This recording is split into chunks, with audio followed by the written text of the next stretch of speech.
नमस्कार केमन आछो तोमरा सबाई। आशा करी तोमरा सबाई खूब भालो आछो और आमराओ खूब भालो आछि। भिडियो शुरूतेई तोमरा देखते पाচ্ছো आमरा एकटा दोकाने एसेछि। এই দোকানটা হলো আকুইয়ের ফাঁড়ির মোড়ে। একটা নতুন দোকান। এই দোকান থেকে আমরা এর আগে কখনো জিনিসপত্র কিনিনি, কিন্তু আজকে প্রথম কিনবো। হ্যাঁ, অস্মির জন্য কিছু শীতের জামাকাপড় কিনতে হবে। হ্যাঁ, অবশ্যই বর্ধমানে কিছুদিন আগে মানে 1 মাস 2 মাস আগে অস্মির জন্য শীতের শপিং করতে গিয়েছিলাম। অস্মির জন্য অনেক জিনিসপত্র কিনেও এনেছি, কিন্তু তোমাদের হয়তো মনে থাকবে তখন তোমাদেরকে আমি বলেছিলাম যে অস্মির জন্য ভারী শীতে পরার জন্য সেরকম কোনো কিছু কেনা হয়নি। বেসিক্যালি আমরা পাইনি, কারণ যে সময়টা গিয়েছিলাম সেই সময়টা তো হালকা হালকা শীত পড়েছে, তো সেজন্য হালকা শীতের জামা কাপড়ই ছিল। তো ভারী শীতে পরার জন্য সেরকম কিছু থাকেনি, মার্কেটে কোথাও আসেনি। তো এখন ভারী শীত, হাড় কাঁপানো শীত, সেই জন্য ভেতরের ইনার যেগুলো হয় সেগুলো তো কিনতে হবে এবং একটা ভারী সোয়েটার সেটাও কিনতে হবে। বোয়াইচন্ডীতে আমরা অস্মির জন্য অলরেডি একটা ভারী সোয়েটার কিনে ফেলেছি, যেটা তোমরা পরে দেখতে পাবে।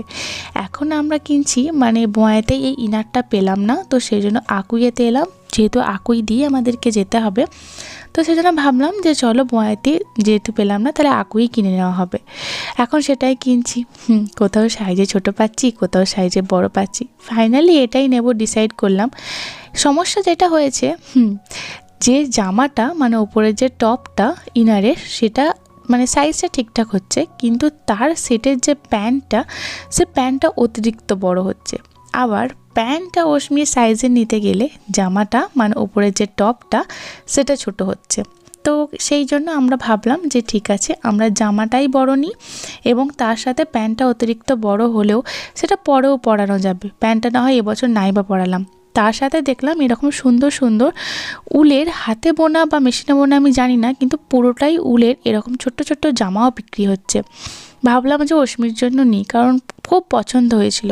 ওই যে তোমরা দেখছো একটা ইয়েলো ব্লু কালারের যিনি রাখলেন ওই রেড রঙের ব্যাগটার উপরে, ওটা আমার খুব পছন্দ হয়েছিল, কিন্তু ওটা অস্মির সাইজেতে পেলাম না।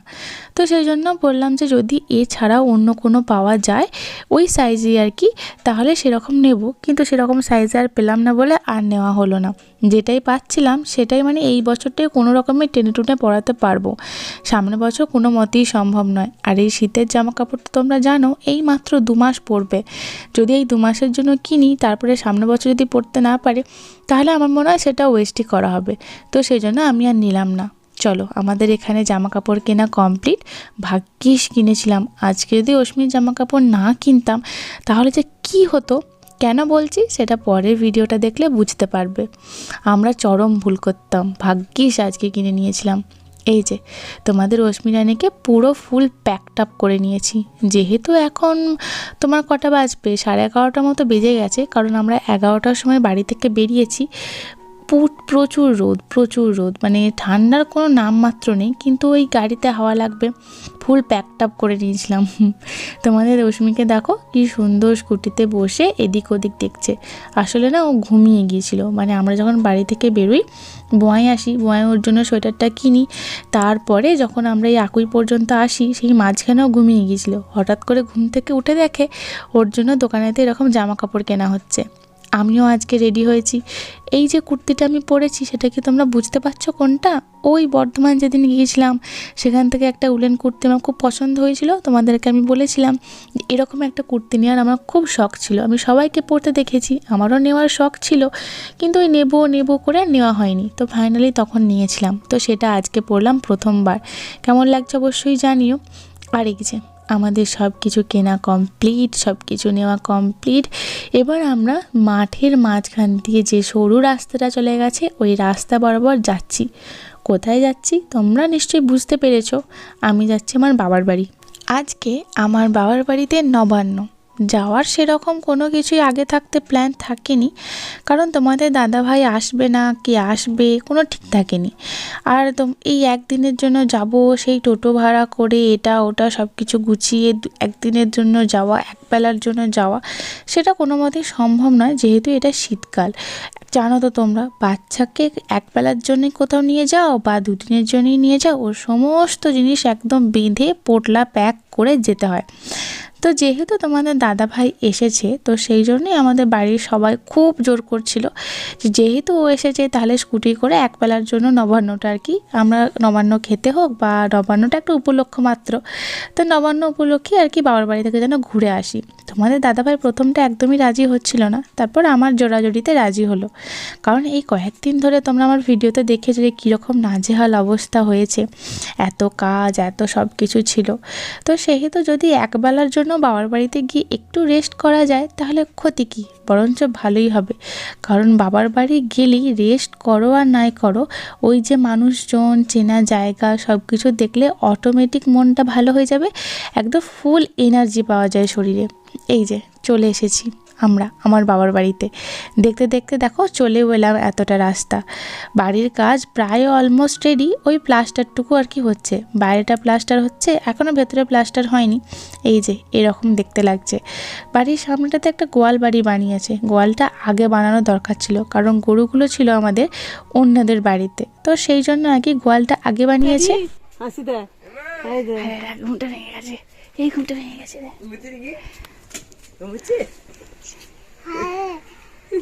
বাবরে সকাল থেকে গুটে থেকে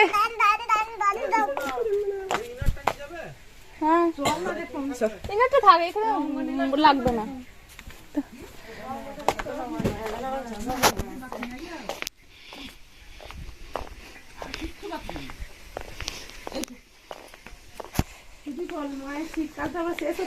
যা ঠান্ডা হাওয়া,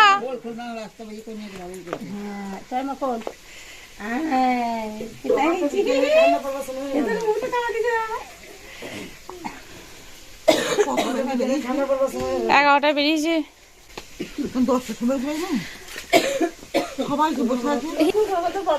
কত বেলা হয়ে গেছে, কত বেলা হয়ে গেছে,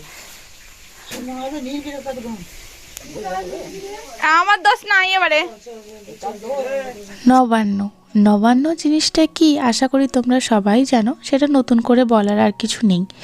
একটা গ্রামের অতি প্রচলিত একটা নিয়ম, যেটা অগ্রহায়ণ মাসে পালন করা হয়। অশ্মি এই বছর প্রথমবার নবান্ন করছে সবার সাথে লাইনে বসে। এটা যে দেখতে এত ভালো লাগছে, ওই যে বাবার পাশে যে প্লেটটা দেখতে পাচ্ছ বাবার বাঁ দিকে, ওটা আমার প্লেট। আমি নবান্ন করতে না বসি আমি ভাবলাম যে এই সুন্দর মুহূর্তটা একটু তুলে ধরি। আগের বছরেও অশ্মি কিন্তু এখানেতেই ছিল অগ্রহায়ণ মাসে নবান্নের সময়, কিন্তু সেই সময় অশ্মি একটু ছোটো ছিল, এই সমস্ত খাবার ও খেতে পারতো না, কিন্তু এই বছর ও খেতে শিখেছে, এই সমস্ত খাবার কিন্তু ও খেতে পারবে। আমার বাবা যে কি খুশি কি খুশি, আমার বাবা বারবার বলছে সুমনা ভিডিও কর, সুমনা ফটো তোল, রানী আমাদের মাঝখানে বসে এরকমভাবে নবান্ন করছে। আসলে আমার বাবা আমাদের অশ্মিকে রানী বলে না, ম্যাডাম বলে সব সময়, সেই ছোট্ট থেকে সেই ম্যাডাম বলা শুরু করেছে, আজও বলে ম্যাডাম খাচ্ছে ম্যাডাম খাচ্ছে বলে একদম পাগল। তোমাদের দাদা ভাই, আমার ভাই অশ্মি, আমার বাবা, ওখানে আমার ঠাকুমাও বসলো নবান্ন করতে, আর আমাকে বারবার করে ডাকছে আয় তুইও বস। আমি বললাম আমার জন্য অপেক্ষা করো না, তোমরা নবান্ন করতে শুরু করো, তারপর আমি গিয়ে নবান্ন করতে বসবো। কারণ এই যে সবাইকে একসাথে বসে খেতে দেখছি, নবান্ন করতে বসছি, এটা আমি বড় মিস করি, যেটা একমাত্র এখানেতে এলেই আমি পাই। একসাথে খেতে এত ভালো লাগে যে তোমাদের আমি কি বলবো। কিন্তু মানুষ যেটা বেশি পছন্দ করে, হয়তো মানুষের কাছে সেটা অধরাই থেকে যায়, যেটা আমার কাছে, আমি ছোট্ট ছোট্ট মুহূর্তগুলো আমার কাছে এতটা দামি, আমি এত ভালোবাসি, সেই ছোট্ট ছোট্ট মুহূর্তগুলোই আমি পাই না। তাই যখন পাই চেষ্টা করি সবটুকু নিয়ে নেওয়ার। তো চলো ওইদিকে আমার মাকে দেখলে তোমরা রান্না করতে, কারণ নবান্ন করতে অনেকটাই লেট হয়ে গেছে। আসলে আমাদের জন্যই সবটুকু আর কি লেট হয়েছে, আমরা ভাবিনি যে আমাদের জন্য ওরা নবান্ন করবে না, ওরা অপেক্ষা করে বসে থাকবে। সবাই কিন্তু না খেয়ে আছে সকাল থেকে। আমরা যদি এটা একটু আগে বুঝতাম বা জানতাম, তাহলে আরও সকাল সকাল বাড়ি থেকে বেরিয়ে পড়তাম, আমাদের দেরি হতো না। কিন্তু ওই যে রাস্তার মাঝে আসার সময় অশ্মির জন্য কয়েকটা জিনিসপত্র কিনলাম শীতের, ওই জন্য যা একটা দেরি হয়ে গেল। এই যে আমি এখন নবান্ন করতে বসেছি। আমাদের আসার আগেই ঠাকুমা সমস্ত কিছু সাজিয়ে রেখে দিয়েছিল, তোমরা তো দেখলেই যে ওরা আসবে আর সবাই নবান্ন করতে বসবে। ইনি হলেন আমার দাদু, যিনি এখন আমাদের মাঝে নেই, যিনি আমার সব থেকে প্রিয় মানুষ ছিলেন। কিন্তু কি আর করা যাবে, তো সেই জন্য প্রত্যেক বছর দাদু মারা যাবার পর থেকে দাদুর ছবিকে এভাবে চেয়ারের ওপরেতে বসিয়ে একটা প্লেটে সব কিছু দিয়ে নবান্ন করার মতো করে রেখে দেওয়া হয়। জানি না এই নিয়মটা কাদের বাড়িতে আছে, কিন্তু আমাদের বাড়িতে আছে। তারপর এই যে কিছুক্ষণ পর আমরা দুপুরে খেতে বসেছি খাবার।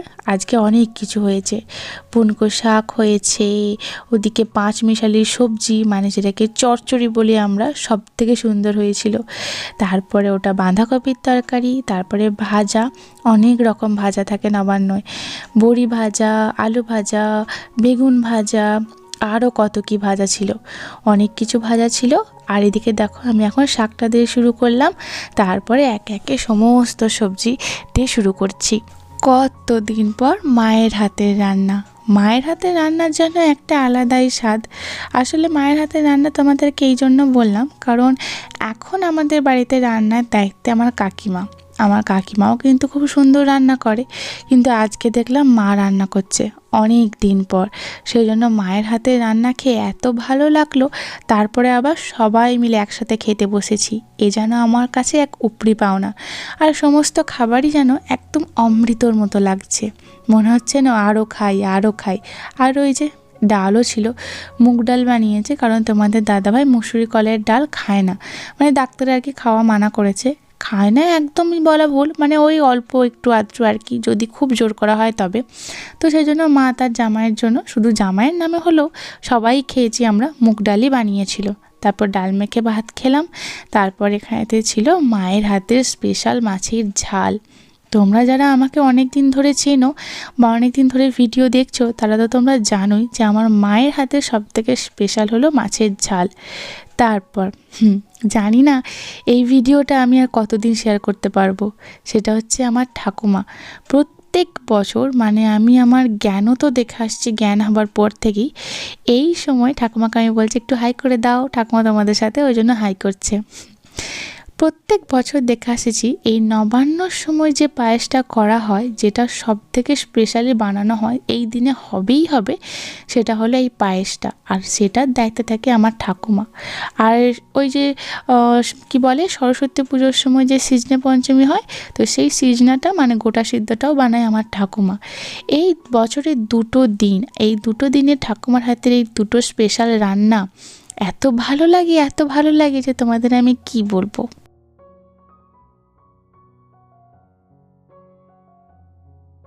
শোনো শোনো, একটা কথা বলি, একটা কথা বলি, শোনো। ফিঙে ফিঙে ফিঙে, আমি পাখি চিনি না, এটা ফিঙে। যা, কোথায় চলে গেল? ফিঙে ফিঙে, বুলবুল না, ফিঙে পাখি, ফিঙে।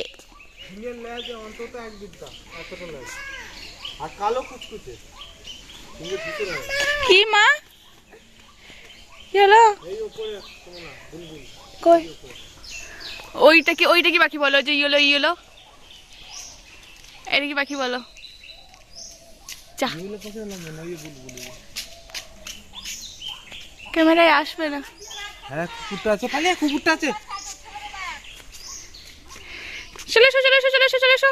কুকুর আছে, কামড়ে দেবে, চলে এসো। বাড়ি যাবে? আবার তোমাকে বারণ করেছি যে বলতে, কেন একই কথা বলছো আবার ধরে?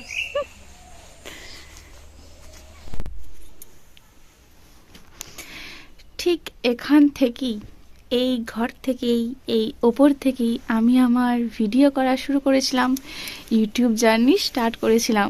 সে কত কিছুই না করেছিলাম জানো তোমরা, দড়ি বেঁধে, দড়ির সাথে ফোন বেঁধে, কত কাণ্ড। রাত কটা বাজছিল তখন? রাত 1:30 2টো, মানে সারা সন্ধে সারা দিন ভেবেছি এবারে ভিডিও করা স্টার্ট করব। এবারে আমি ভিডিও আজকে বানাবই, এতদিন ধরে বানাবো বানাবো করছি কিন্তু বানাচ্ছি না, আজকে আমি ভিডিও বানাবই। তো এই সমস্ত কিছু করে করে সারা সন্ধে ভেবে যে কিভাবে কথা বলবো, বাংলায় কথা বলবো, হিন্দিতে কথা বলবো, ইংলিশে কথা বলবো, কিসে কথা বলবো। তারপরে ভাবলাম যে না, ইংলিশ দিয়েই স্টার্ট করা যাক, না তারপরে ভাবলাম যে হিন্দি দিয়ে স্টার্ট করা যাক, তারপর ভাবলাম বাংলা দিয়ে স্টার্ট করা যাক। তারপর আমি যাকে দেখে আর কি ইউটিউবেতে আসি বা যাকে দেখে আমি মোটিভেট হই, সে ছিল হিন্দিভাষী। তো ভাবলাম যে চলো হিন্দি দিয়ে স্টার্ট করা যাক। তো আমি আমার ভিডিও করা স্টার্ট করেছিলাম হিন্দি দিয়ে। কত কাণ্ড, কত কিছু জোগাড়ু, কত কিছু প্ল্যানিং, এটা ওটা হেনা তেনা। মানে ভাবছিলাম যে এই কাজটা কত কঠিন কাজ, আমি হয়তো করতে পারবো না, ভালো করে কথা বলতে পারবো না, আর হতোও তাই। তো সেই ঘরে আমি আজকে আবার এসেছি। এর আগে বহুবার তো বাবার বাড়িতে আসি, বাবার বাড়িতে আসার কোনো শেষ নেই আমার, কিন্তু এই রুমটাতে এসে এইভাবে একাকী সময় কাটানো সেটা খুবই কম অশ্মি হবার পর থেকে। আজকে ভাই নেই, ভাইয়ের আজকে স্কুল এক্সাম চলছে, ফাইনাল এক্সাম। তো না হলে মেনলি এই রুমটাতে ভাই থাকে, ভাই পড়াশোনা করে। তো ভাই এখন এই মুহূর্তে কেউ নেই, আর অশ্মিকে ধর করার ব্যাপারটাও নেই যে অশ্মি কোথায় গেল, অশ্মি কোথায় গেল, এই ব্যাপারটাও নেই, কারণ সবাই আছে, অশ্মি খেয়াল রাখছে। তো আমাদের দাদা ভাইও নিজের মতো রয়েছে, ফোন টোন দেখছে, এটা ওটা করছে, শুয়েই আছে মেনলি। আমি ভাবলাম যে যাই চুপি চুপি ওপরে উঠে পড়ি, ওপরে উঠে একটুখানি গিয়ে নিজের মতো একটু টাইম স্পেন্ড করে আসি। একাকি শুয়েছিলাম, কত কিছু ভাবছিলাম, কত কিছু পুরনো স্মৃতি মনে পড়ছিল, এটা ওটা কত স্মৃতি জড়িয়ে আছে জানো আমার এই রুমটার মধ্যে। এই রুমেতেই আমি পড়াশোনা করতাম, এই রুমেতেই আমি বন্ধুদের সাথে ঝগড়া, গল্প, কত সিক্রেট এই রুমটার মধ্যে। আবারও এই রুমটা এসেছি, ভাবলাম তোমাদের সাথে কিছু কথা শেয়ার করি, যেটা এই মুহূর্তে আমার মনে হচ্ছে। শুয়েই শেয়ার করছি অবশ্য, কারণ আর উঠতে ইচ্ছে করছে না, এত ভালো লাগছে। একটু পরেই আমরা চলে যাব। ভেবেছিলাম যে আজকে দুপুরে লাঞ্চ করব না, জাস্ট সকালে উঠে জলখাবারটা খেয়ে আর রশ্মিকে খাইয়েই বেরিয়ে পড়বো। সবাইকার জোড়াজুড়িতে থাকতে হলো, তো দুপুরে লাঞ্চটা করেই আমরা বেরিয়ে যাব। আর আজকের ওয়েদারটা খুবই খারাপ, রোদের দেখা সাক্ষাৎ নেই, ঠান্ডা হাওয়া দিচ্ছে, খুবই ঠান্ডা ওয়েদার। রশ্মিকে স্কুটি করে নিয়ে যাওয়াটা একটা বিশাল টাফ ব্যাপার, যেতে তো হবেই। আরও কিছুক্ষণ থাকি এখানে, তারপর নিচে যাব।